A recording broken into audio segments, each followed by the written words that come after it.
Я хочу говорить о твоей передаче начать, пока ты со своих вопросов не начал. Ага. Я глубоко тебе признательна и благодарна за то, что ты сделал такую передачу. Почему? Потому что ты несешь какой-то воспитательный смысл своим передачам, и я думаю, это благотворно влияет на людей, на молодежь, и в конечном счете мы все ответственны перед обществом, и что мы все должны заниматься тем, что говорить им правильные вещи. Да, и поэтому вот твоя передача, она нацелена на то, чтобы воспитывать людей в правильном своем отношении к жизни, к людям, к друзьям, к родственникам, близким. То есть вот это момент мне очень по душе, и мне нравится, что у тебя вот такая передача. Спасибо. Да, спасибо, спасибо что заметили это. Да, мне это очень нравится, и я, в принципе, даже мне лестно, и я вам признательна, что вы меня пригласили на свою передачу. Мне вдвойне было приятно, когда вы сказали то, что вы вот видите передачу, знаете передачу. Да, я смотрю, и мне я был нравится. удивлен, приятно удивлен. Мне нравится, и я знаю многих людей, которые вас слушают. И это тоже Поэтому я бы хотела, чтобы ваша передача всегда выходила в эфир, всегда вы поднимали какие-то темы, и чтобы мы слушали вас. Спасибо большое.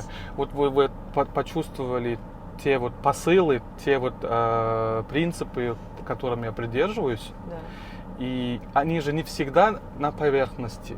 Иногда они вот под текстом идут. Да. Но вот то, что вы говорите, это полностью соответствует тому, что я стараюсь нести в публику. Это здорово. И это не всегда замечают.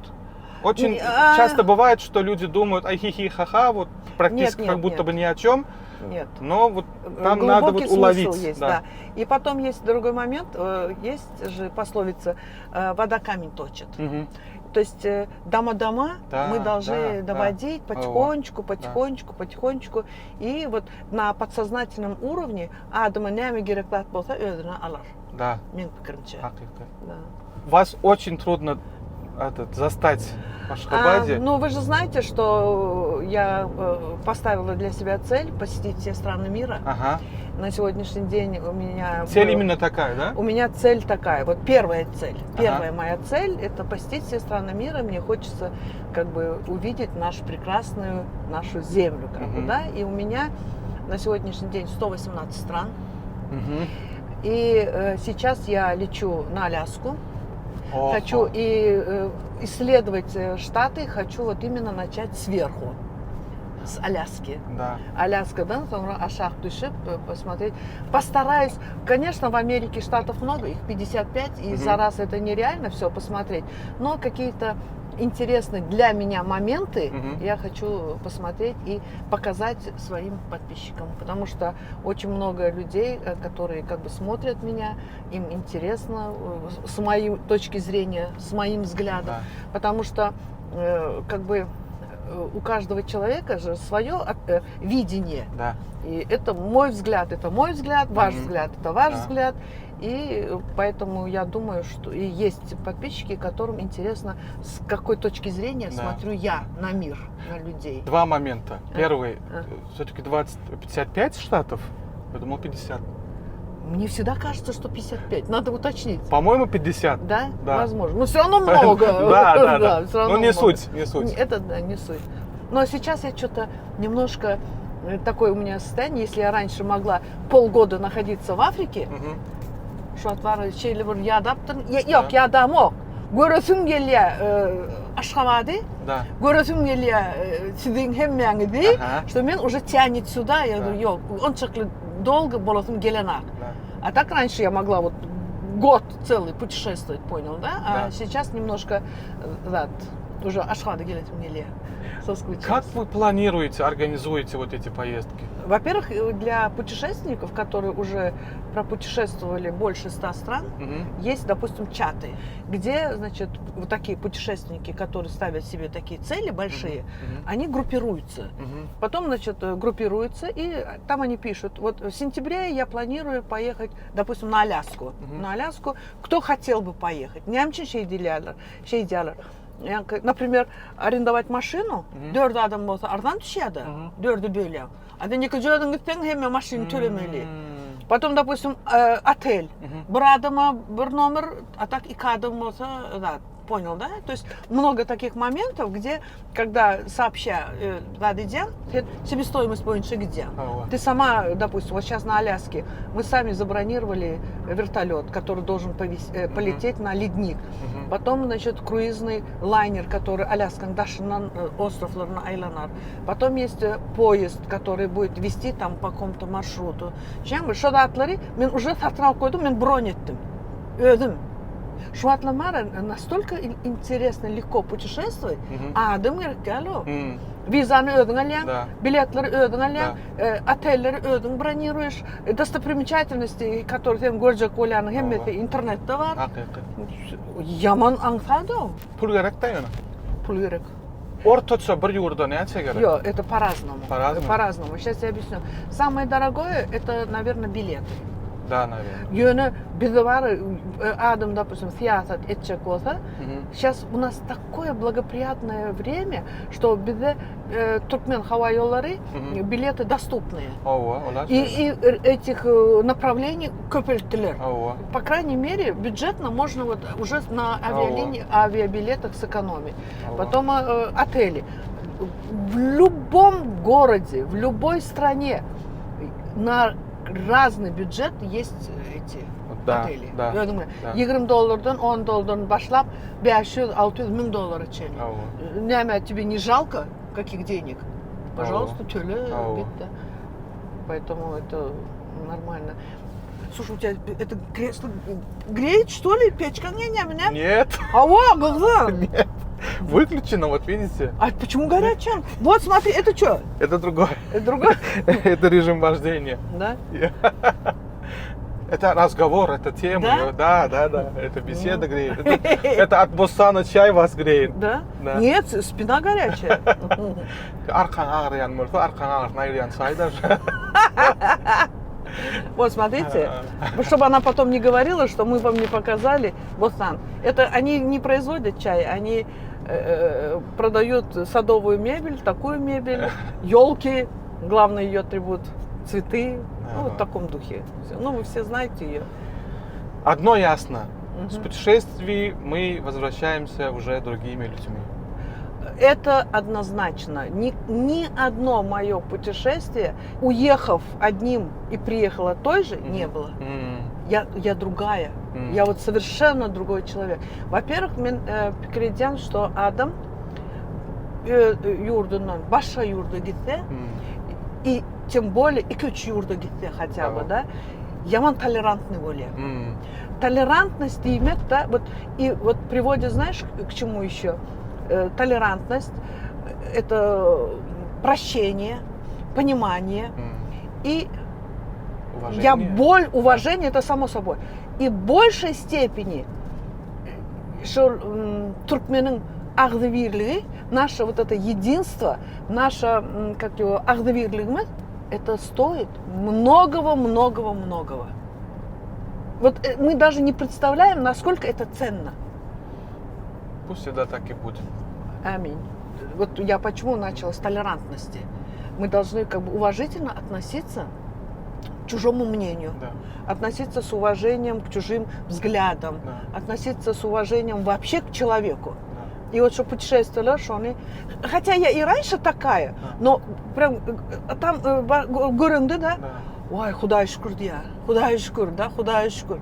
Может, поэтому я уже чаще хочу домой возвращаться? Наверное. И вот я по вам знаю, что вы большой патриот.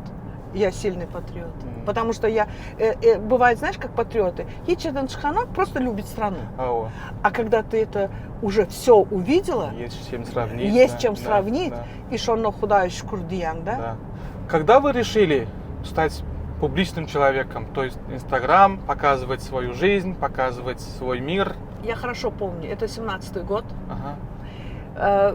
Никто еще толком не знает, что такое Инстаграм, никто не знает этот. Я выставила себя, Таганова, Апиат Назаровна, свою фотографию. Парт за 2 недели 14 тысяч подписчиков. Всех шокировало, что я телекичи, плюс взрослая женщина, не постеснялась, что взрослая женщина пришла в аудиторию, где сидит одна молодежь. И сидят эти, как бы, шоумены, певцы, ведущие, но не предприниматель, да, предприниматель как бы это. А в 60-е годы, значит, компании рекламировали корпорации. Это вот Coca-Cola. Да. Они были обезличенные. Coca-Cola, Mitsubishi, там, Toyota, Макдональдс, Челети. Потом рынок Стив Джобс. Да. Стив Джобс келе, и все знают Стив Джобса, что он произвел продукт Apple. Да. И вот такая тенденция пошла, что нужно развивать свой личный бренд. Да. И личный брендтан компания gelmeli. Да. Не компаниядан бренда, а брендтан компания. И inanmardın Koçmurat. Актама 30 yıl. Ага. Нас раньше всегда знали кто? Заказчики, прорабы, инженера, то есть узкие специальности, да, которые заняты в строительстве. Как только я стала публичной сама, сейчас Актамı kapadım bile. Через меня, понял, да? Знают где-то последние 5-6 лет. Да. А на самом-то деле компании 30 лет. 30 лет. Что мен 25 жылыми kapadım bilen ok. И şu an Aktam nemeden biliyorlar? Aktam Bağdari. Да. А нем için? Потому что маркетинг ötürdüm, потому что мен ödüm, yani публичный adam bolansam, вот şeyde yani компанияны hemeti tanıdılar. Да.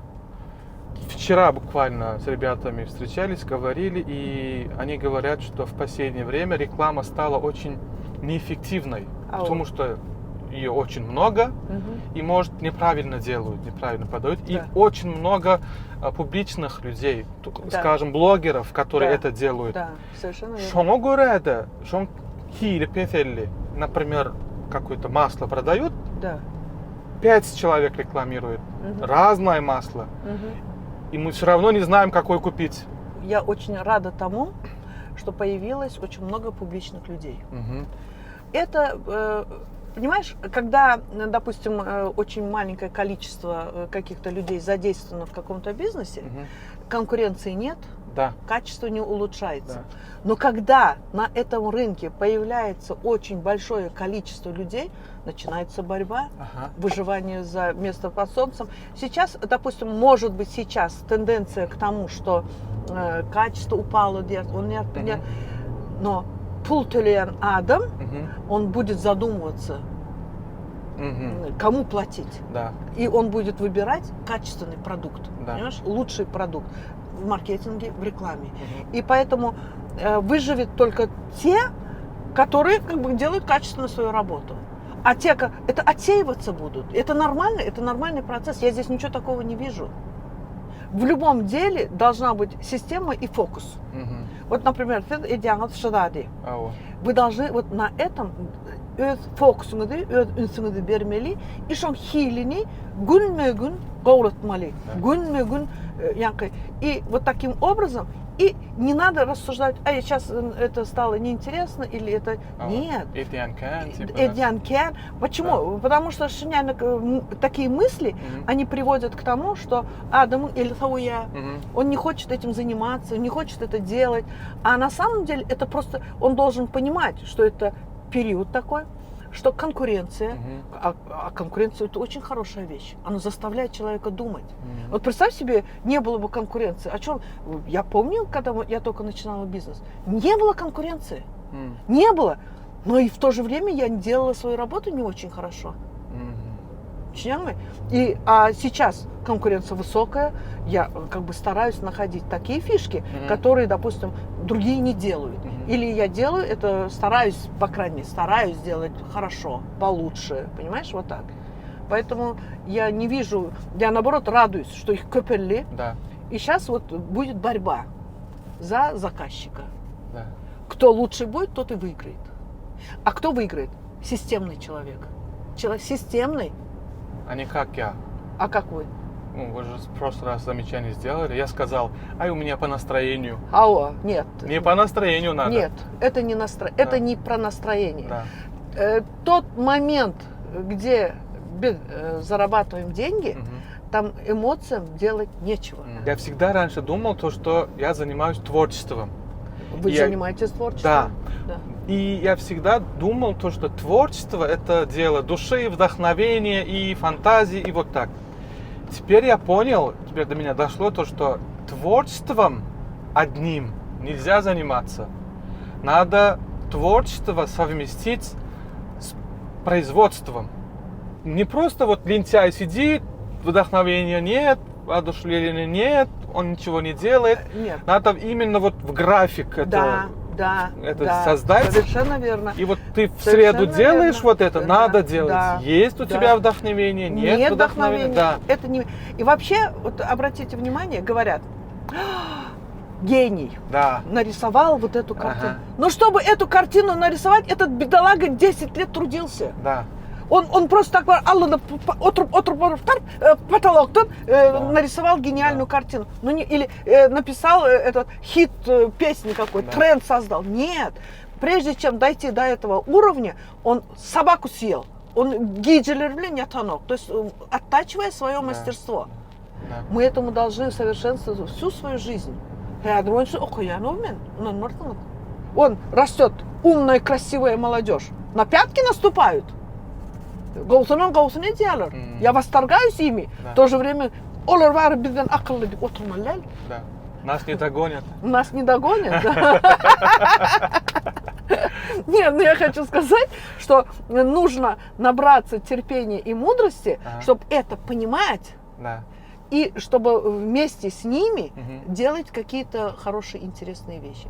Как вы думаете, особенно это, наверное, будет интересно для молодежи, какие перспективные направления, профессии надо изучать вот в ближайшие, может, 10 лет, 15 лет? Куда идет индустрия, куда идет вообще экономика мировая вообще, в общем? Ну, здесь и рассуждать не надо. Ясное дело, это искусственный интеллект, это биохимия, это программное обеспечение. Вот это такие самые востребованные. И компьютерные инженеры, как их там называют, вот это. Ну, диджитализация, да, получается? Да, это номер один будет. Это номер. Конечно, как бы стишок Таватора, все профессии важны, все профессии нужны. Ясное дело, что кто-то должен убирать, подметать, там, водить машину, там, вот это ясное дело. Но тенденция братва, да? Тенденция даже такие, вот, допустим, медицина анализ, да, в тот день читаю, я вообще офигела. Говорит, к 30-му году возможно, что люди будут бессмертны. Каким образом? Искусственный интеллект будут вводить какие-то то ли препарат, то ли какие-то вещи человек, и он будет в организме восстанавливать все разрушенные эти ДНК. Идет вот так он по тебе, а вот это нарушил, отличил, и вот таким образом все вот эти недостатки. Сейчас это слышится как фантастика, но что мой барьер? И логика есть. Да. В тот день сказали, что в одно время вы проработали свои страхи.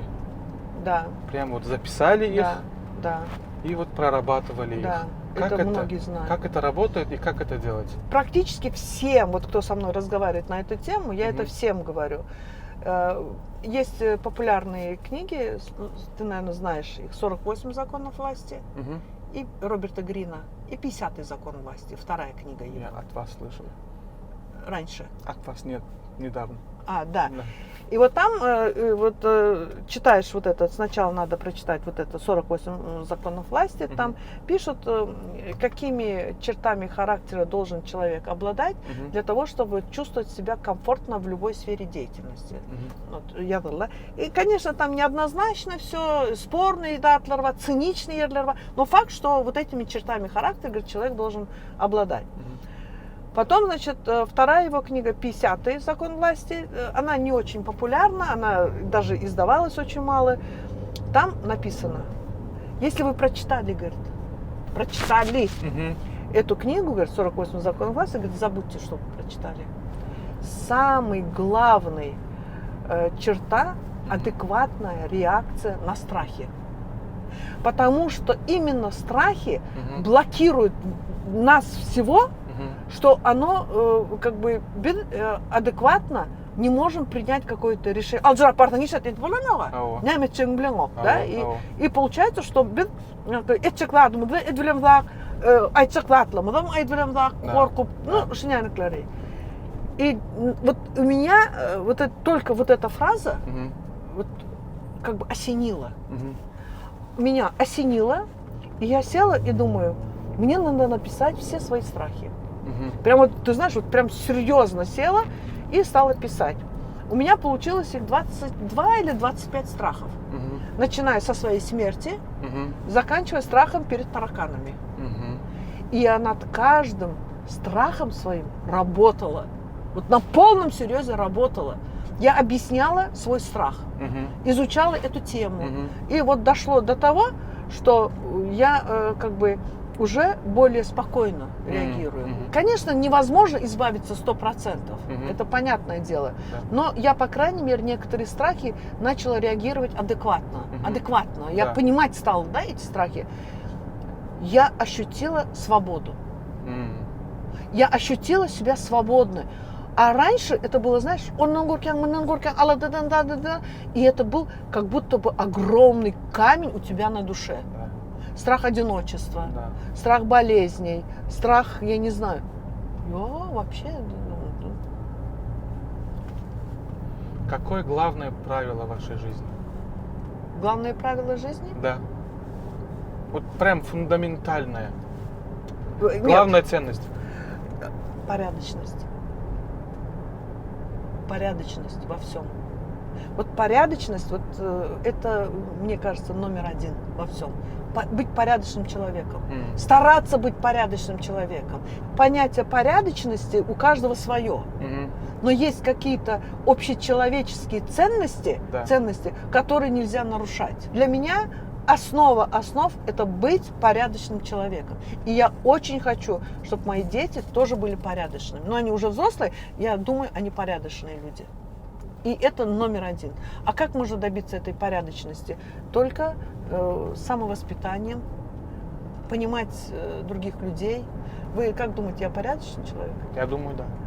Вот в отношении вас я могу 100% гарантировать, что вы очень порядочный человек. Спасибо. Ну, это по внешнему виду можно определить. Ну, все равно всякое в жизни бывает, но мне остается только надеяться. Но я хотя бы стараюсь.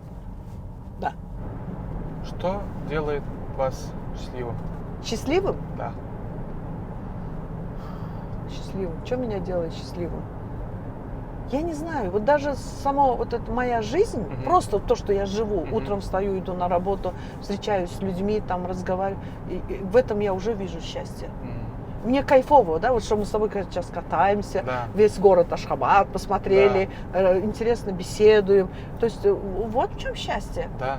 Худая шукур, да, то есть я, ну, то есть просто то, что я живу и живу так, как мне хочется, так, как мне нравится, для меня это огромное счастье. Я не живу будущим, я думаю о будущем, но я не живу там, я живу сейчас. Вот диалера – это уже избитая фраза. Живите настоящим, живите настоящим. Да. Вот что жить в настоящем, умырмак керек. Многие что умыранаклар. Да. Торопятся. Да. Живут или прошлым, или будущим. Совершенно. Я не люблю людей, которые живут прошлым. Я сама прошлое никогда не вспоминаю и не думаю, и не это. А вот как у меня есть только настоящее и будущее. Прошлое, конечно, я извлекаю какие-то уроки и забываю. Извлекаю уроки от того, что как бы в прошлом было что-то. Потому что прошлое нас учит. Настоящим живем, будущее планируем. Понимаешь, сказать это одно, а прочувствовать это совершенно другое. Человек должен прочувствовать это счастье. Да. Понимаешь? То есть многие могут тебе на этот вопрос по-разному ответить. Это зависит от ощущений. Вот у меня такое ощущение. А если сейчас будет у тебя другой собеседник, он может по-другому скажет. Он может тебе сказать: вах, если бы машина была бы у меня, я был бы счастлив. Там, вах, если бы у меня то-то было бы, я был бы счастлив. Не понимая того, что счастье вот именно в этом. Потому что когда мы ощущаем счастье в мелочах, мы разгружаем свою душу от ненужных мусора. Да, но от того, что человек мечтает или видит счастье в чем-то другом, нежели мы, это говорит о том, что это неправильно? Нет, не говорит. То есть... Это его мечта, его цель, пусть делает. Ну, получив вот эту машину, Да. он будет счастливым, неделю, а потом он к ней привыкнет. Вот представьте свои чувства, когда вы купили эту машину, Да. и сейчас. Да.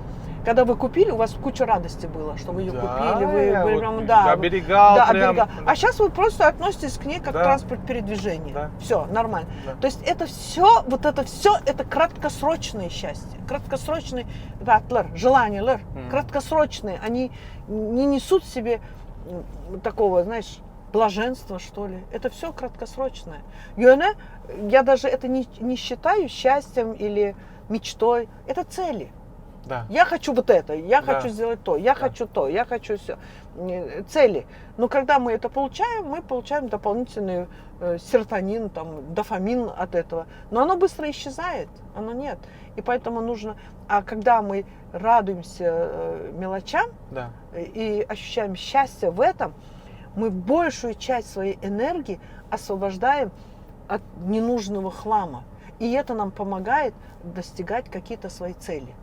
Потому что я ощущаю себя счастливым, мне легче принимать решения. Потому что я счастливый человек. Все равно, к сожалению, это же все равно опять-таки все в юность, в детство, в семью. То есть люди, они вот такие, потому что у них был не очень приятный опыт. И плюс это зависит от того, насколько человек сильный или не очень. Я хочу сейчас вот этот момент сказать интересный. Вот многие оправдывают свои какие-то действия. Якобы у них была психологическая травма в детстве. Да. Это модно сейчас Да. вот это говорить. Да. Это непроработанные какие-то триггеры, брат. Да. Слушай, ты уже совершеннолетний. Да. Ты уже дылда огромный. Да? О каких триггерах ты говоришь? О каких прорабатывай свои травмы. Да. Отработай. А что, у меня не было этих травм? Я себе оправдываю, допустим, на какие-то действия своих родителей. Да. Я говорю, время было такое. Да. Образование у них такое. Они не могли по-другому этот вопрос решить. Все, я их отпустила, я их простила, и я к этому вопросу не возвращаюсь. Возможно, я с вами буду согласна, что вот так, как я рассуждаю, это нужно иметь силу воли, нужно иметь смелость. Это от человека зависит, от его природы. Но ты же осознанный человек, ты Да. же должен воспитывать себя. Да. Вот ты должен воспитывать. Одно время вот у меня было такое ощущение, как будто на мне лежит бетонная плита. Вот бетонная плита, я встать не могу, дышать. Я физически не могу, меня оперировали. И я не могу встать, это как будто бетонная плита. И как будто это не кончится. И как будто бы это не кончится, и как будто я... Естественно, проблема, Да. там сестра умерла, там еще что-то. Естественно, и я лежу, бетонная плита, и у меня такое ощущение было, что я боксерская груша. Что меня вот так дубастят, а я стою, а меня дубастят. И что дошло до того, что меня дубастят, а мне не больно. Потом я лежу вот так и думаю, да, все, хватит. Меня оперировал, все, думаю, хватит. Сейчас я напишу, что меня беспокоит. Стала писать. Тоже получилось где-то, наверное, вопросов 20 или 30 там, которые меня беспокоят. Что меня беспокоит? Тоже, Эдиан, все, говорю, отмели. И все, я холодно, без эмоций начала решать эти вопросы, которые меня волновали. И куда еще говорю? Да. Самое интересное, я благодарна той ситуации, которая тогда случилась со мной. Благодарна. Почему? Потому что если бы не была бы вот этот прессинг, который на меня был навален, я бы не была бы такой, какая я сейчас. Да. Поэтому... То есть ни на что не надо жаловаться? Нет. Надо просто в себе найти силы, проанализировать и находить пути решения этой проблемы. Все. У меня был вопрос, но я получил на него ответ, но я все-таки спрошу. Да. То есть счастье не в деньгах? Абсолютно нет. Абсолютно. Ты даже, наверное, обратил внимание, что я даже его и не вспомнила. Нет. Деньги – это как бы важный момент в жизни нашей. Он многие вопросы как бы решает автоматически. Да. Но это не должно быть самоцелью. Деньги – это вот то, что я до этого говорила, это вознаграждение. Это моя стоимость. Во сколько меня оценивает это общество. И это зависит только от меня самой, больше ни от кого. Больше ни от кого, от меня зависит. Я в начале передачи сказал, что 2 момента. И так и не получилось вот этот второй момент сказать. Чего? Первый момент был, который вот сколько штатов в США. Да. Второй, вы говорили, что вот я показываю мир своим взглядом, Да. своим отношением. Да. Я тогда хотел сказать, что вам нужен оператор, Оператор? который бы вас снимал, который бы вам помогал, у которого был хороший туркменский, Да. у которого бы был большой Вы аккаунт. рекомендуете себя? Ну, есть, это вот, если вдруг, если... Хорошо, Да. хорошо.